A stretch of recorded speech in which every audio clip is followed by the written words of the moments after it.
Juliano Cash. Eu sou o Luan, Eu sou a Ana. maravilhosa, uma convidada super especial, tenho certeza que vocês conhecem. Você gostaria de se apresentar para nós? Salve, salve família, eu sou a Milene.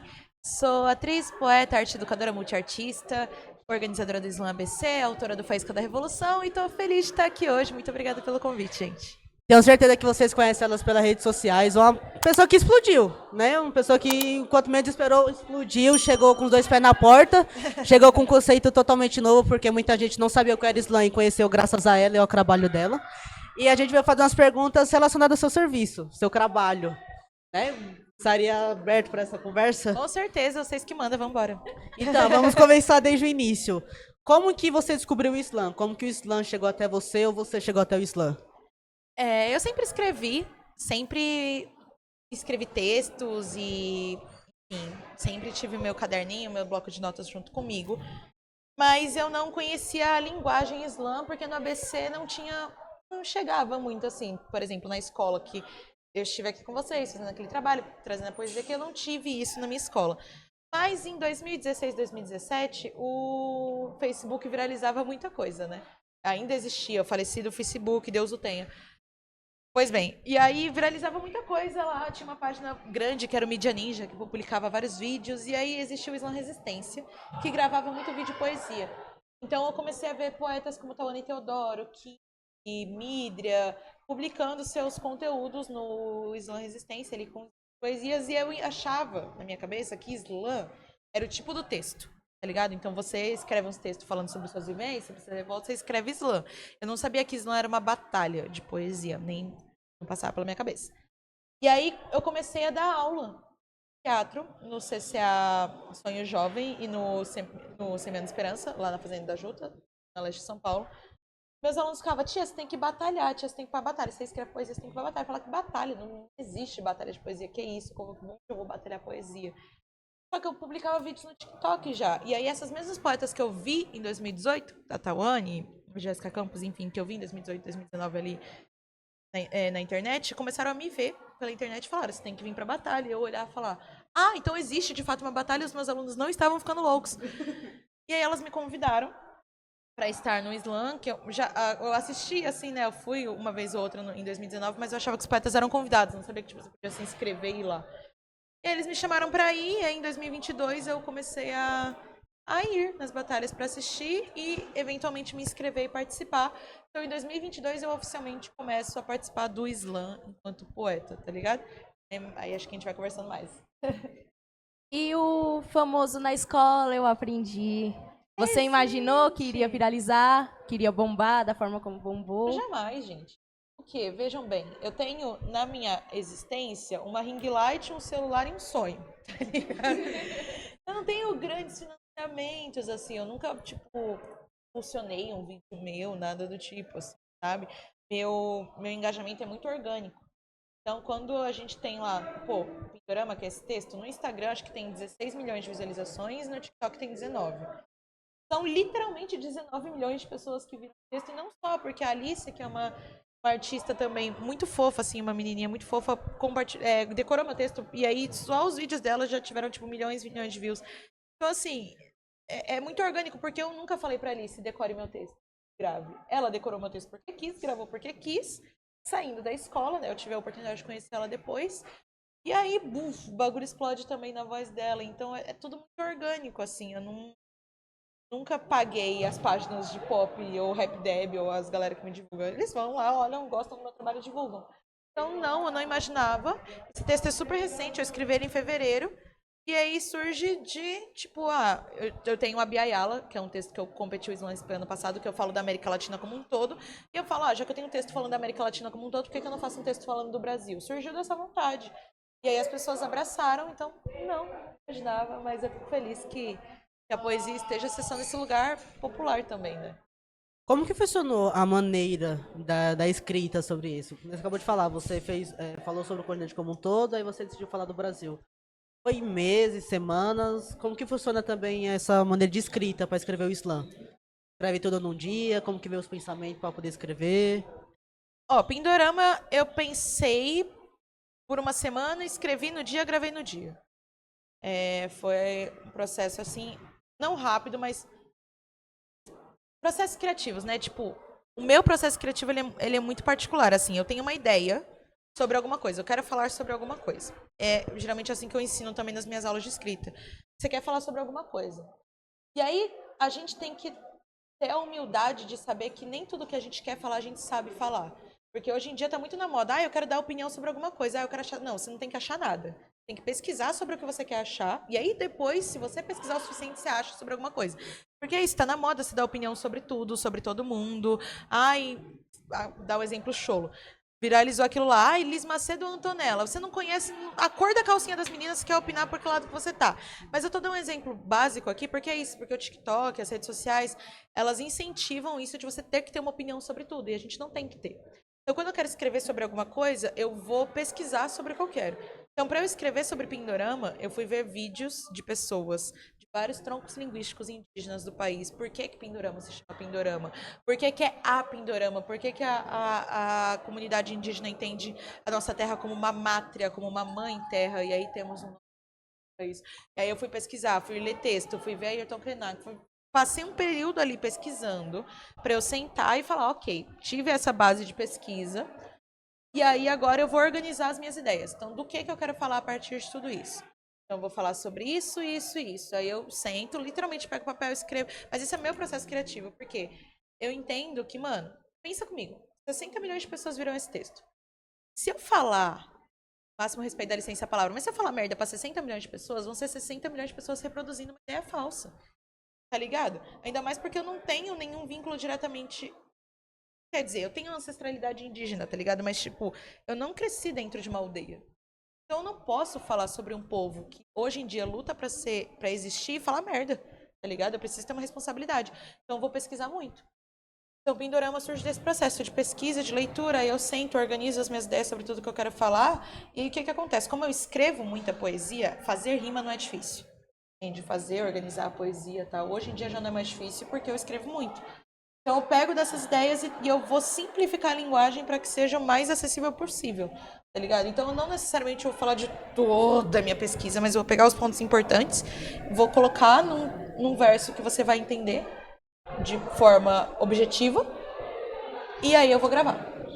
Então, meu processo de escrita do slam, ele vem de muita pesquisa, porque alguém vai sentar para mim e vai perguntar sobre tudo que eu escrevi, eu vou precisar saber falar. Então, óbvio, você vai usar de IAs, de coisa do tipo, para otimizar a sua pesquisa e tudo mais. Tipo, abrir lá, me indica 3 livros que eu posso falar, que eu posso achar sobre esse tema. Às vezes ele vai te dar uns artigos e tal, mas jamais, nunca, nunca na minha vida usar da inteligência artificial para escrever meus textos. Deus que me perdoe, tá ligado? É um negócio tipo, você pode usar facilitadores para chegar onde você quer. Mas o processo de escrita, ele vem disso, sabe? De ter muitas ideias, muitos repertórios, e aí sentar e organizar o que eu quero falar. Vocês me cortam, tá, gente? Que eu falo pra cacete. Não, aqui, ó. Não, Eu vou falar até amanhã, não vai ter muita condição. porque o que a gente quer saber é todo o processo por trás. Então, pode ter certeza que interrompida você não vai ser. Você acha que depois de Pindorama mudou bastante coisa na sua vida? Questão de reconhecimento ou financeiro, de repente? Mudou.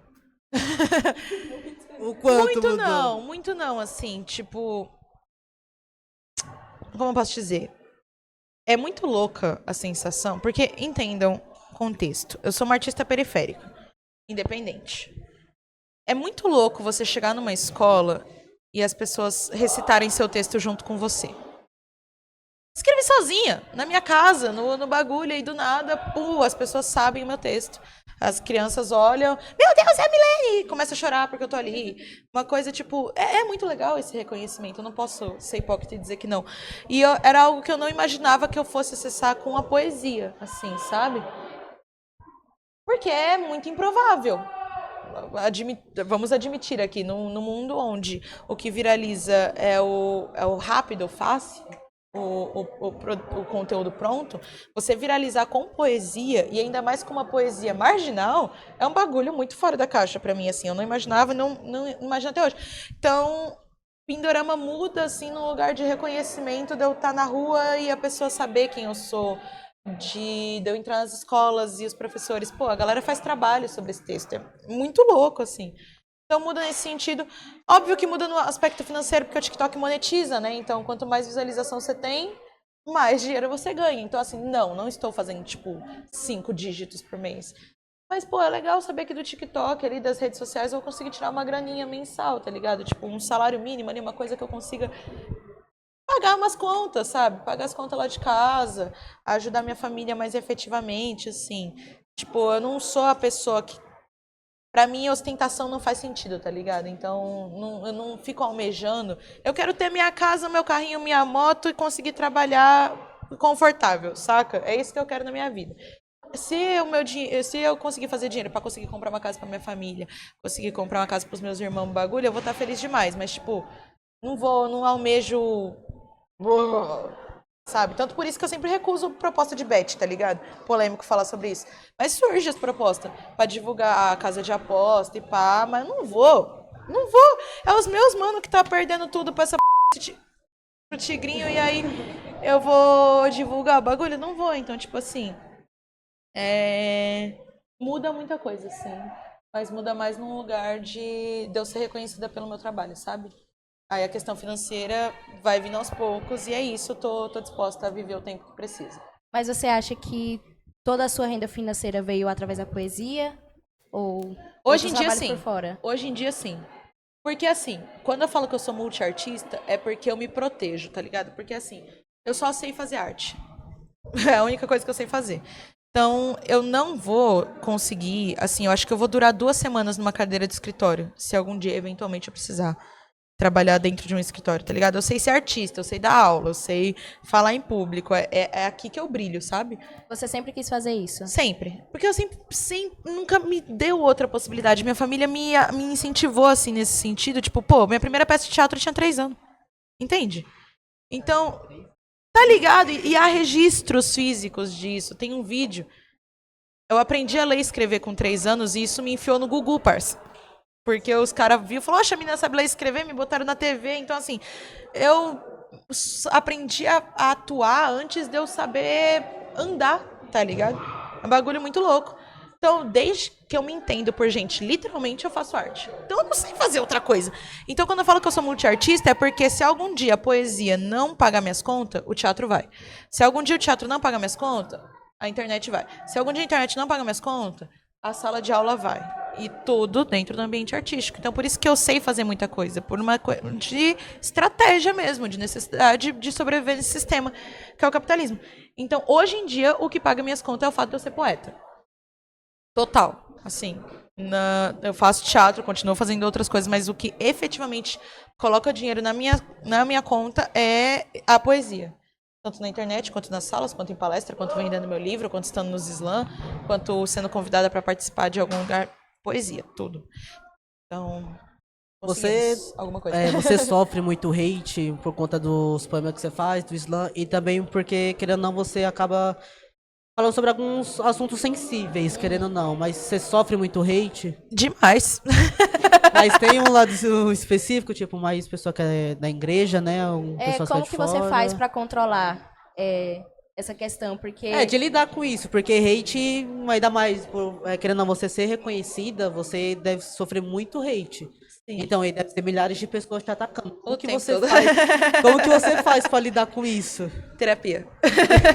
você já teve algum vídeo seu de poesia derrubado, às vezes pelas pessoas porque não gostaram? Falaram. Mano, eu já tomei várias advertências do TikTok. Tipo assim, eu recebo muito hate. Só que eu tenho, não sei se é um defeito ou se eu só sou muito idiota mesmo. Mas eu não, por eu ter uma consciência de classe muito bem desenvolvida, eu entendo que muitas vezes o que as pessoas querem atacar não sou eu, mas o que eu tô falando em si. Tipo, como eu posso dizer isso?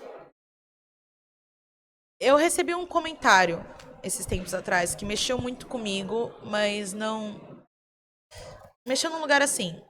Uma criança comentou em diversos vídeos meus várias suásticas. Várias. Bagulho, tipo, minhas notificações só tinha a suástica ali, né? E eu entrei no perfil da criança E era um menino que ele não é branco. Não é. Assim, ele pode não se entender como uma pessoa preta, mas algum lugar ali daquela partitude que existe no mundo dos caras que se entendem paçoquinhas, ele não era branco, entende? Então, quando eu vi o comentário das suásticas, eu fiquei muito mal, mas quando eu entrei no perfil pra ver a fundo, eu pensei, cacete, esse menino, ele não sabe que o que ele tá comentando, o que ele tá defendendo, mataria ele, entende? Na verdade, se a gente for a fundo, qualquer branco latino que se entenda neonazista também seria morto. Tá ligado? Porque não faz parte da supremacia branca que era pregada no século XIX. Então, quando eu vi aquele comentário, a primeiro momento eu falei, ai, que triste eu abrir os comentários dos meus vídeos e ver várias suásticas. E aí eu vou a fundo e penso, pô, mas eu não vou conseguir odiar esse cara. Porque ele tá no mesmo barco que eu e só não sabe disso ainda. Então, algum lugar dentro de mim, eu analiso o hate e penso, pô, será que essa pessoa que tá me hateando, ela realmente me odeia? Ou ela só não sacou que a gente tá no mesmo lugar e ela só tá atacando porque ela talvez não saiba lidar com o que eu tô falando. Então, existe dois tipos de hate. O primeiro, aquele que vem dos meus e que eu vou olhar e falar, não vou conseguir te odiar. Você vai tentar me fazer te odiar, eu não vou. Porque não é contra você que eu tô lutando. Consciência de classe. No mais, eu poderia olhar e falar, vai todo mundo pra merda, não quero saber, se você me odeia é isso, eu sou melhor que todo mundo, e se você me odeia é porque eu sou boa demais e você não me entende, que é o que boa parte dos influenciadores fazem.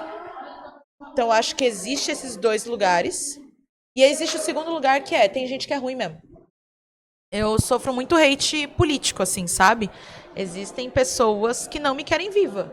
E aí eu não tô falando só de um hate de comentários de ódio na internet, não. Tô falando de políticos.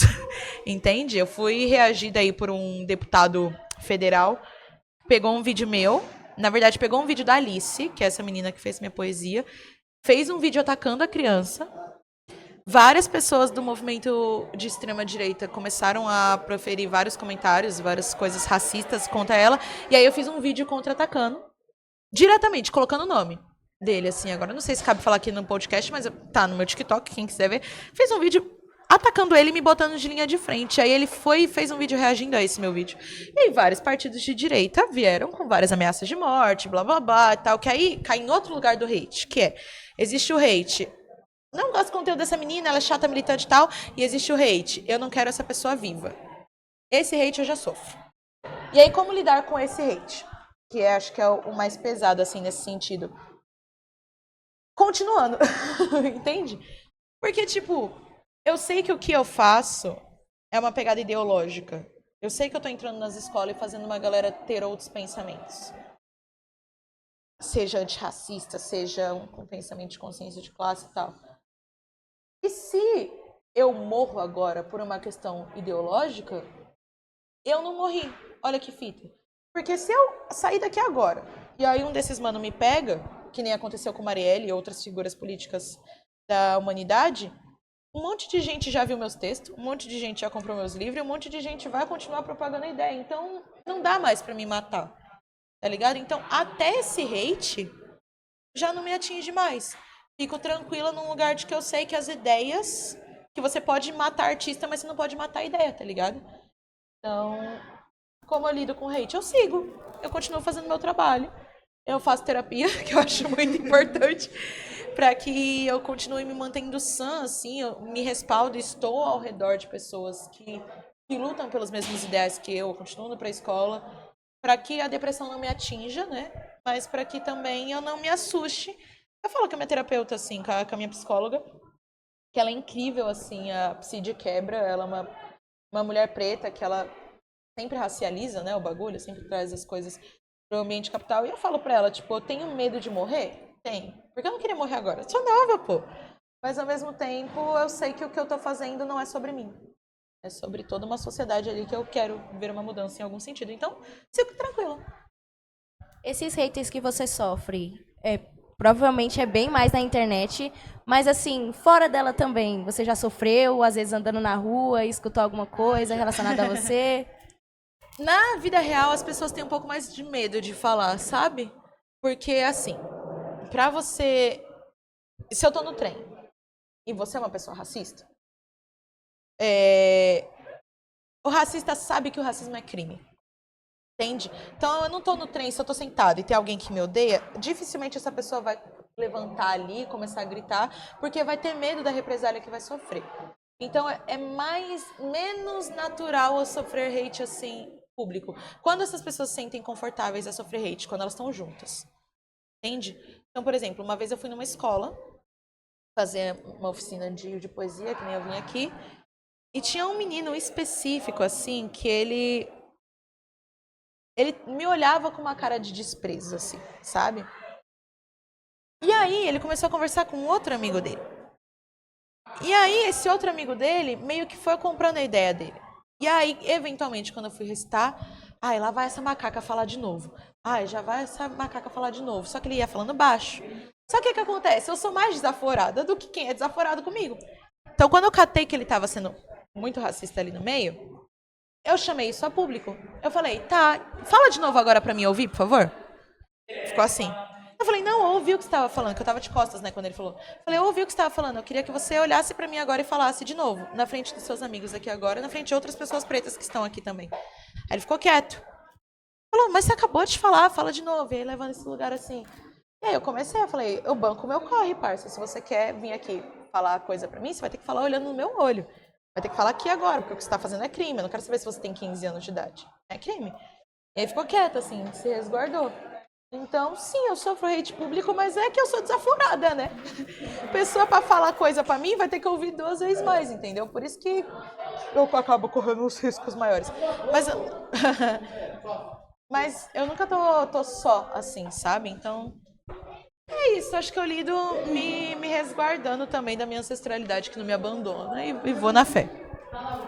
Então, você falou sobre essas ameaças que você recebia assim, até lado político. Era um lado que eu até ia perguntar sobre partido político, já recebeu proposta também de se oposicionar a um lado, se você vai ser de extrema-direita ou extrema-esquerda, mas já recebeu proposta também na política? Com certeza. Só que o meu compromisso, companheiro, é com os meus, tá ligado?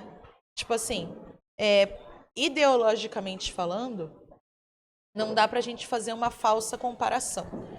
Não dá pra você falar que extrema esquerda e extrema direita conversam. Não conversam. Um quer minha morte, o outro tá falando sobre sociedade, sobre equidade, né? Equidade, sim. Então não dá pra gente fazer aquela analogia da ferradura, ela não existe, não serve.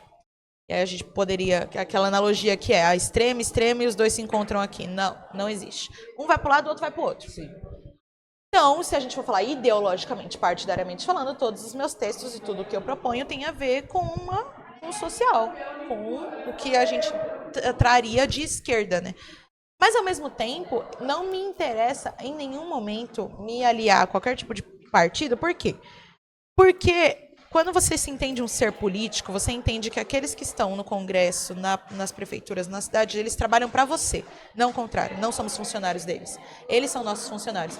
Então, se eu me alio a esse momento a qualquer lugar partidário que me quer, porque eu tenho essa voz que fala, que eu sou eloquente e tal, eu não vou mais poder criticá-los. Não tão publicamente e tão efetivamente quanto eu faço, entende? Nesse momento agora.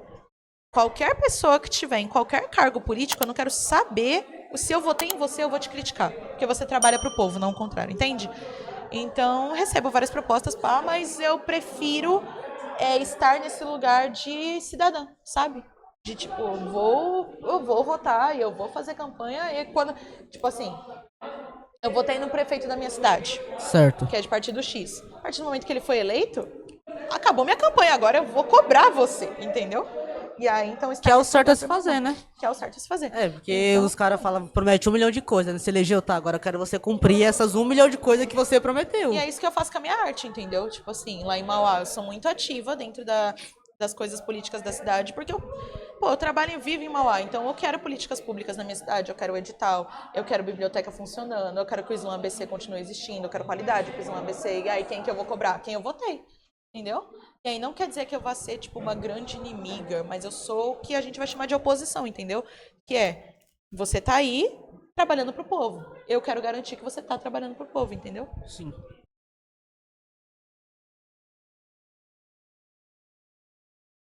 Mó fita. Eu queria, ainda dentro da poesia, lógico, mas eu queria perguntar mais da parte pessoal. Como que foi, assim, pra sua família, quando você falou assim, eu vou trabalhar com isso, eu vou levar isso mais à frente, vou levar pro pessoal ver que o slam existe, né? Porque, como você falou, você não sabia que existia isso, de a batalha de poesia. Então, eu queria saber como que foi, assim, mais a questão pros seus familiares, pra você levar, entendeu?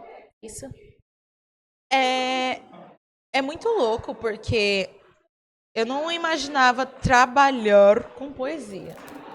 Acho que o bagulho foi acontecendo tão naturalmente, assim, de eu estar nas batalhas, eventualmente ser convidada, a internet começar a crescer, as coisas foram orgânicas acontecendo assim, que quando eu fui ver, eu já estava trabalhando. Como eu disse pra vocês, a minha família é uma exceção, assim, à regra, e eu falo toda vez que me entrevistam, porque minha família me incentivou a ser artista. Mesmo que não entendessem. Só que eu sempre fui, desde adolescente, muito, muito, muito desenrolada. Então, quando eu comecei a perceber que eu precisava fazer grana, meu primeiro trabalho foi com arte, só que foi dentro de buffets infantis. Eu faço pintura facial, sabe? Aquelas pinturas artísticas, assim. E aí eu aprendi a fazer aquilo sozinha. E aí eu comecei a divulgar nos buffets lá de Mauá mesmo. Pô, tô precisando de um trampo e tal. Me pagava R$ 30, 6 horas de festa era nada. Mas assim, a minha família, a gente teve casa própria ali no Zaira, né? Quando minha chega de São Vicente pra cá, teve casa própria. Então, por exemplo, o aluguel não era uma questão lá em casa, era mais as contas mesmo, água, luz, comida, pá. Então, o dinheiro que entrava, eu já conseguia direcionar. Isso aqui é pra ajudar a pagar uma conta, mas eu, tipo, de R$ 30 que eu ganho, 20 pra ajudar, consigo guardar 10? E aí eu fui começando a ter uma consciência financeira, que é um privilégio que eu tenho e reconheço isso, de poder entender como que o dinheiro funcionava na minha vida, sabe? E aí, quando as contas apertavam lá em casa, eu trabalhava mais, fazia mais festa e tava lá. Então, eu sempre fui meio maluca, assim, de trampo. Então, com 16, quando eu comecei a dar aula de teatro, dentro de escolas, eu dava aula de teatro para pagar a passagem para eu fazer meu curso técnico, para me formar atriz, porque eu entendia que a formação era muito importante para mim, me formar no ensino médio num técnico. E aí, qual que era a minha fita? Eu não vou dar despesa dentro de casa, tá ligado? Não vou dar despesa dentro de casa. Eu vou trampar, pagar minhas passagens, fazer as coisas para que eu, dentro de casa, não tenha despesa. Isso me lascou em vários aspectos? Sim, me lascou em vários aspectos, mas ao mesmo tempo, tipo de burnout, tá ligado? De trabalhar muito e aí, enfim, passar muito tempo fora de casa. Mas ao mesmo tempo, eu fui adquirindo uma consciência financeira de eu vou me sustentar mesmo que eu tenha um sustento de, tipo, eu tenho uma casa para morar. O restante eu vou correr atrás. E aí, então a poesia veio nesse lugar também. Eu comecei a trampar aí, e tanto para as batalhas, tanto para as coisas, foi começando a aparecer os trampos, assim, sabe? Esse de estar em movimento é isso. Tem uma coisa que você escuta muito no terreiro, que é Exu abre caminho, mas não te ensina a andar. Entendeu? Então, se o caminho tá aberto, você sabe para onde ir, corre. Aí foi essa fita da poesia, assim, também, sabe? Então, quando a minha família começou a ver, eu já tava. Aí não tinha muito o que falar, entendeu? Quando eu fui ver, eu já tava. Mas sempre tive esse incentivo, assim, também, de... Pô, minha avó vai no Slam ABC, ver as coisas. Foram no Slam SP torcer pra mim. Tem um vídeo muito bonito da minha mãe, já não tá mais aqui, né? Mas minha mãe, ano passado, segurando a bandeira e gritando horrores. Então, sempre tive esse apoio. Então, quando eu fui ver, eu já tava. E também não dava mais pra falar, Milene, você vai parar de fazer isso. Não dá mais pra eu parar de fazer isso, entendeu? Recentemente agora, semana passada, você veio para nossa escola, veio você, o Preto Vivo e a Psicopreta. Eu queria saber como que vocês se conheceram, como que é a relação de vocês, de amizade, já batalharam junto, como que é? Se vocês dois assistirem esse podcast, eu amo vocês. Com certeza, eles têm que assistir. Psicopreta eu conheci no Campeonato Nacional no Acre, ano passado. Peraí, corte de gravação. Corte de gravação. Estamos gravando o podcast aqui, mano. Fala abaixo, fazendo favor. Eu vim de Mauá, máximo respeito, uma humildade. Então, por isso o moleque de lá. Corta, viu, Lucas? Paga a tesoura. Voltando. Psicopreta eu conheci no Campeonato Nacional no Acre de Poesia, que inclusive a gente vai de novo mês que vem. E aí ela é da Paraíba, então a gente teve esse encontro, que ela foi selecionada para ir, eu fui selecionada para ir, a gente se conheceu lá, conheci o trabalho dela lá. Gigante, assim, gigante da Paraíba, é uma poeta incrível, que eu tenho muito prazer, assim, de chamar de amiga e de parceira. A gente se conheceu nesse campeonato e aí mantemos o contato, um vínculo mais pela internet, né? Ela veio para São Paulo por um edital, passou esse tempo lá em Mauá junto comigo e aí falei, vou numa escola, vamos junto, pá. Então, eles estiveram comigo assim, né? Então a Júlia eu conheci lá no Acre, no Campeonato Nacional Preto Vivo. Eu tive a felicidade de conhecê-lo porque ele é um poeta de Juiz de Fora, né? Então, nos vínculos territoriais a gente não se conheceria, mas ele vem muito para São Paulo competir. E eu acompanhava o trabalho dele assim pela internet, aí um belo dia a gente foi, uma coincidência feliz do destino, recitar no mesmo slam, lá em São Sebastião, no Litoral Norte. Fomos convidados ambos, né? E aí, nessa feliz coincidência, a gente se conheceu lá. E aí, nossa amizade foi estreitando porque o Preto Vivo, ele é um cara incrível em muitos aspectos, mas ele também é arte educador. E aí o trampo que eu faço aqui em São Paulo, ele faz em Juiz de Fora, só que ele organiza o Alto Falante, que é um projeto social que ele colocou na casa dele, recebe crianças ali pra falar de hip hop, várias coisas, e tipo assim, sem receber nada, é dele mesmo assim. E aí ele é um cara que, tipo, ele respira hip hop, ele é o hip hop, tá ligado? O cara é uma enciclopédia ambulante. Então, a nossa amizade foi se estreitando num lugar de... Temos afinidade, porque somos amigos e muito parecidos, mas profissionalmente falando, é uma pessoa que eu admiro muito. Então, a gente se conheceu em 2023.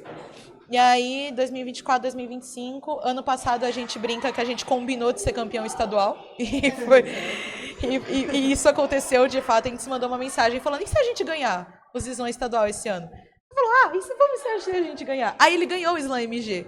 Aí eu falei, droga, lasquei, que agora... Tenho que ganhar. Eu tenho que ganhar o Slam SP, porque senão a gente vai descumprir a promessa. Então tem essa relação de muito incentivo também, sabe? Então é uma amizade que nasce no profissional, né? Mas que vai ganhando outros âmbitos da vida por afinidade mesmo. Então eu admiro muito vocês, amo muito vocês dois. Se vocês verem isso depois, guarda assim, fala, não fala de mim, tô falando bem de vocês. Eu queria perguntar sobre a sua convivência. Você sempre morou em Mauá? Minha vida toda, até tatuei, ó que coisa. Sim, sou nascida e criada na mesma casa. Mesmo lugar, mesmo bairro, mesma região, mesmo ABC Paulista. Estou ali desde sempre. Morei aqui no Silveira, 5 meses, 2023. Umas questões assim de trabalho também, vim trabalhar aqui, enfim. Fiquei um tempo pra cá, depois voltei pra lá. Mas estou sem ABC. Mesmo bairro, mesma rua. Tá aqui, ó.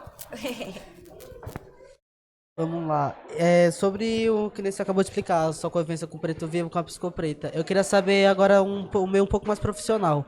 Quando vocês fazem o slam de vocês, vocês mandam pro outro pra ver o que eles acharam antes? Ou eles descobrem na hora, ou descobrem por último, sei lá, gravam algum vídeo e depois vocês mandam pra eles? Como que funciona essa questão? Depende do quão amigo você é da pessoa.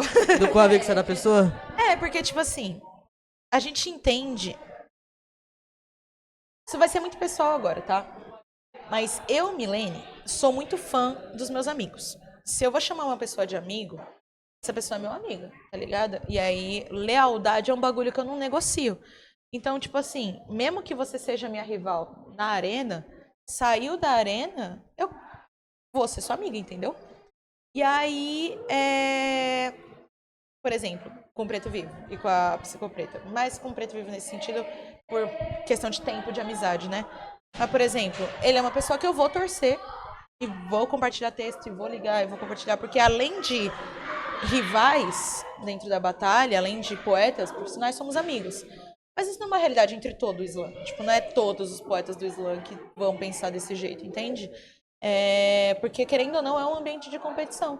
Então, tem gente que não, que vai querer saber seu texto, não porque admira seu texto, mas porque quer saber qual texto você vai mandar pra jogar ali, sabe? Então, por isso que eu tô falando, no cenário do slam, você vai ter parceiros, aliados, que nem qualquer outro cenário. Não dá pra gente confiar em todo mundo, sabe? Então, por exemplo, na nossa relação entre eu, Preto Vivo e Psicopreta, sim. Agora, entre eu, não dá pra falar que isso acontece, tipo, com todo mundo, entendeu? Agora, recentemente, o Preto Vivo foi campeão da BDA. Né, que ele veio aqui e tudo. Recitou na BDA. Ele recitou na BDA. Você estava junto presente. O que você sentiu quando você estava presente, primeiramente, nesse negócio? E como que você sentiu você vendo ele ganhando? Como que você estava na plateia? Como você sentiu como plateia vendo ele batalhar? Poxa, um orgulho! É um molho, né, gente? Um orgulho. sou muito fã dele, assim. Então, Preto Vivo, ele foi recitar na BDA. E ano passado eu recitei na BDA também, né?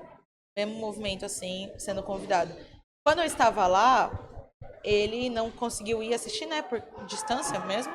Mas ele torceu muito, vibrou muito, mandou várias mensagens, ficou muito feliz. Porque, querendo ou não, é uma conquista para a poesia marginal acessar a Batalha da Aldeia com poesia, né? E aí, quando ele volta esse ano, para muitas pessoas pode cair num lugar de rivalidade. Mas lembra que eu falei no começo do episódio do podcast sobre eu não posso achar que você é meu inimigo, você que tá no mesmo corre que eu. Para muitas pessoas, tipo, pode gerar inveja, insegurança, blá, blá, blá. Mas, mano, se você se segura no teu corre, não tem por que você miar o corre do outro. Então, tipo assim, não teria como eu sentir qualquer outro sentimento ali que não fosse orgulho, tá ligado? Pô, você vai precisar ir pra lá? A gente vai junto. Ai, precisa de alguém pra gravar seus vídeos? Eu vou gravar seu vídeo pra você. Ai, precisa que alguém, sei lá, arrume teu cabelo, fique de olho ali nos bagulhos, vai ser eu essa pessoa, porque você é meu amigo, entende? Então, quando eu tava vendo ele lá recitando, eu tava muito orgulhosa, na verdade. Fiquei muito feliz, tô muito feliz até agora, assim, porque é uma conquista pra poesia marginal.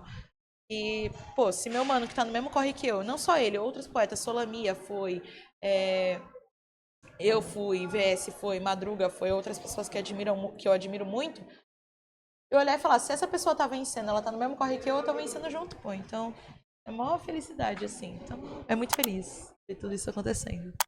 A gente viu também, eu acho que muitas pessoas devem estar curiosas para saber sobre isso, que você abriu inscrições para a oficina de escrita criativa em Campinas. E eu queria saber se você pode falar um pouco como que foi pensado isso em todo o projeto, como que vai funcionar realmente. Então, eu dou aula, né, de escrita e lembra que eu falei para vocês que a poesia hoje sustenta, assim? Mas foi um convite da Secretaria de Cultura de São Paulo, assim, para que eu fosse arte educadora e queriam que eu acessasse Campinas para que os interiores me recebessem. Mas, assim, esses tempos eu fui contratada pelo Senac Jaboticabal, vou dar uma oficina na USP, o bagulho, tipo, olha que legal. As pessoas olham pro meu trabalho e falam, você pode ensinar a gente.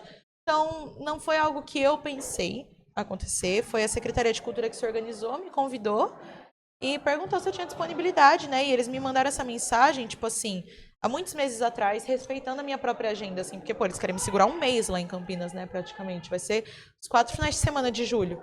Então, até de garantir valor, assim mesmo, tipo, Milene, quanto você quer pra fazer isso? A gente pode te pagar até tanto. Você precisa de lugar para dormir aqui? A gente paga sua passagem, sua alimentação. Então, esse cuidado, assim, é muito legal quando os contratantes têm. E aí é isso. Então, vai ser uma experiência super feliz. Eu estou planejando em cima das aulas que eu já dou, mas vai ser uma oficina completa de performance. Então, eu vou te ensinar a escrever seu texto, vou te ensinar a pensar seu texto, vou te ensinar a elaborar um texto, depois eu vou te ensinar a ler o seu texto, depois eu vou te ensinar a performar o seu texto, depois eu vou te ensinar a competir com o seu texto. Então, vai ser uma oficina completa pensando no universo do slam. Isso é muito legal.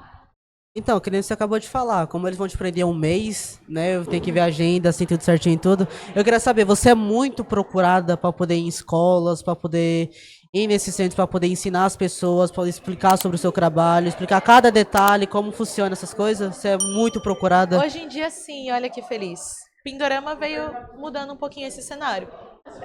Antes de Pindorama, eu tinha uma demanda, agora é outra, sabe? Tipo assim, de produção e das pessoas me procurando. E é muito feliz isso, porque é o lugar que eu acredito, sabe? Tipo, é onde eu gosto de estar, nas escolas, nas faculdades, ensinando. Então, sim, hoje em dia, sim. Ô, diretor, Diretor, o barulho tá em seu retrô aí, mano.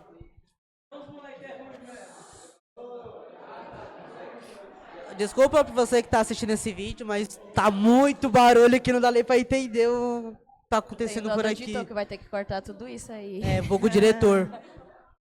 a gente tem quanto tempo ainda? Roda tem quanto tempo ainda?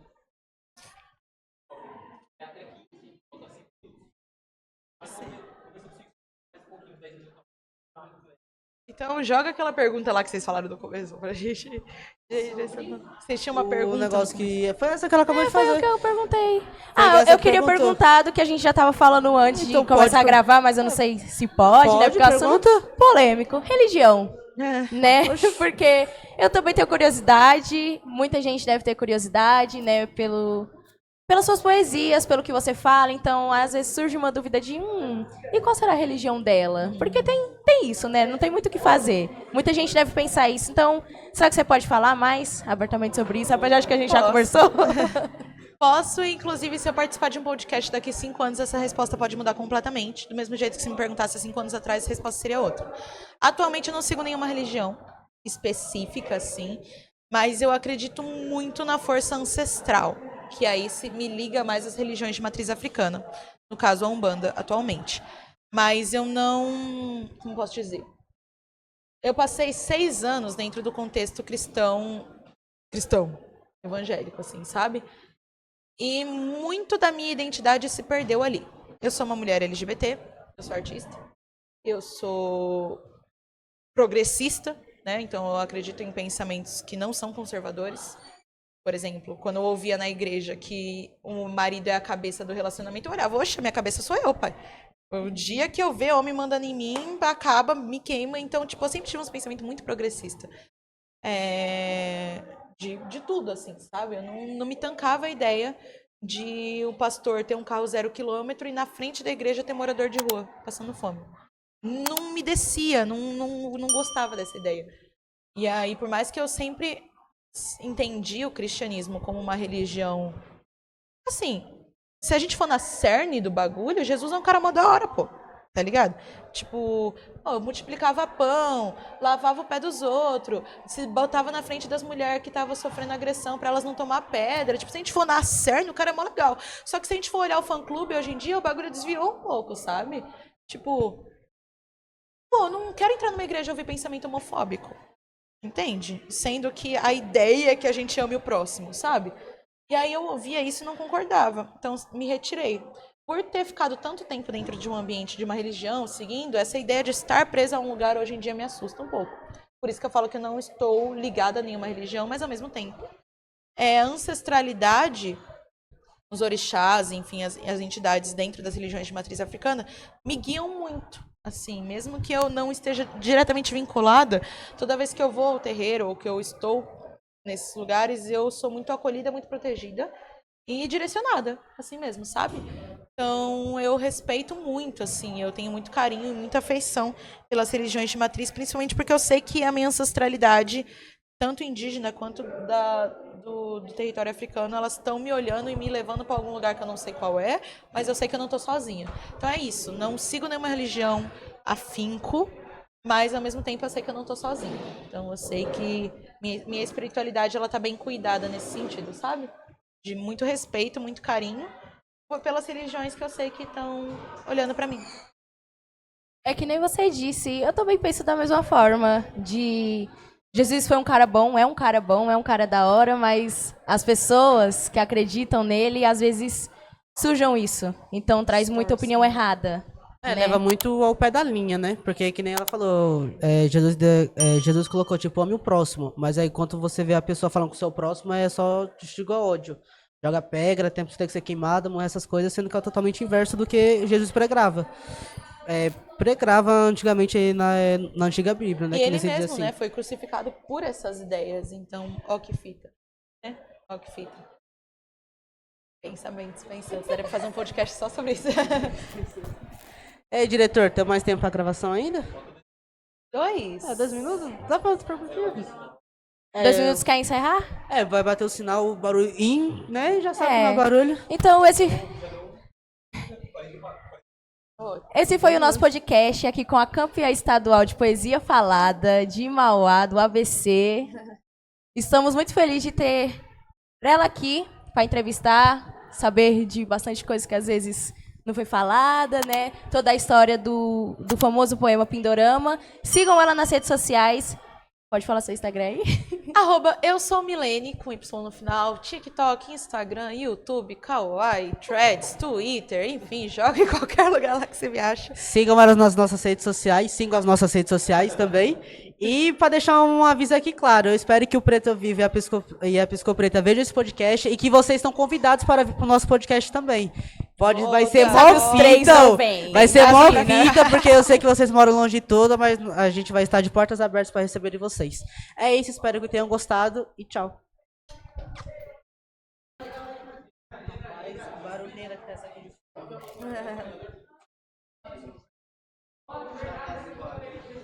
Com certeza.